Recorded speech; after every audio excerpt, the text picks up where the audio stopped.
I fell in love with Stephen shortly after he left the Marine Corps, and we were married the summer after he graduated from BYU.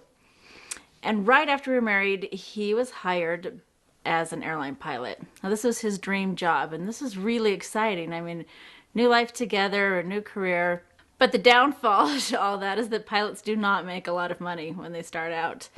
And we really struggled financially. I was working, he was working as many hours as he could, and it just still never seemed to be quite enough.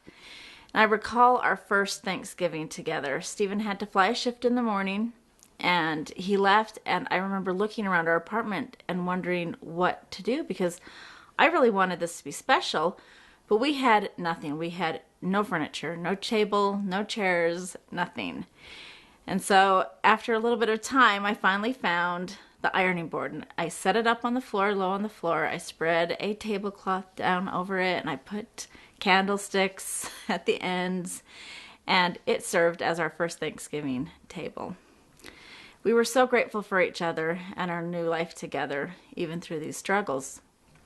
Now, as time went on, Stephen became a captain, and we were expecting our first child, and we were really excited. Things were starting to look up and go really great. But a few weeks before the birth of our daughter, tragedy struck, and Stephen's father had a debilitating stroke.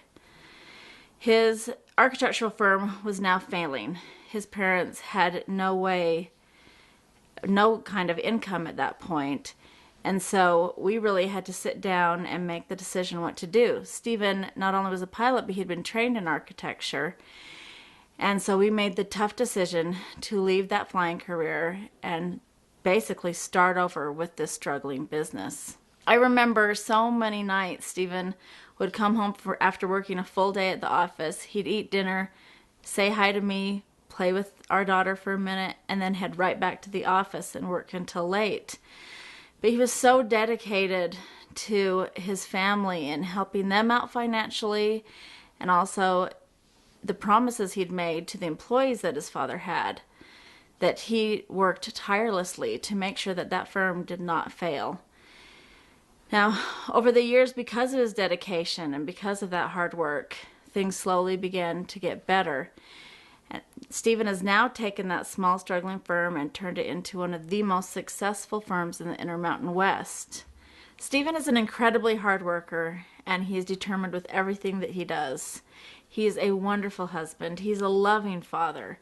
And I believe that these qualities that have helped us through so many struggles in our lives will also make him a wonderful congressman.